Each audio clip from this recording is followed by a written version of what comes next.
Walang trabaho madali.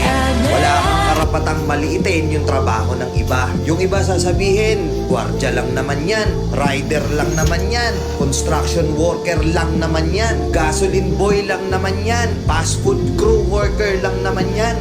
Pucha, nagkaroon lang tayo ng maganda-gandang klase ng trabaho. Akala na natin kung sino na tayong entitled sa mundong to. Pinamaliit natin yung mga taong mas mabababa yung sa atin. Pagkakaalam ko kasi, wala kang karapatang maliitin o matahin yung trabaho ng iba hanggat nagtatrabaho sila ng marangal. Walang trabahong madali. Lahat nagdadaan sa hirap. Lahat nagsasakripisyo. Kaya kung iniisip mong porket maganda-ganda yung trabaho mo, malaki-laki yung sinasahod mo, mamaliitin mo na yung mga trabaho ng mga taong nagtatrabaho na mas maliit yung sahod sa'yo. Mag-isip-isip ka. Baka bawiin sa'yo yan. Baka biglang bumaliktad yung mundo at sila naman yung kumangat. Kahit anong trabaho mo, magpakumbaba ka pa rin. Bilog ang mundo, hindi palagi nasa taas ka. Kaya hanggat maaari sa lahat ng oras, magpakumbaba ka. Diba? May kilala pa kayong ganito? Minsan na rin pa kayong nilait ng mga ganitong klaseng tao?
Ang bata lang.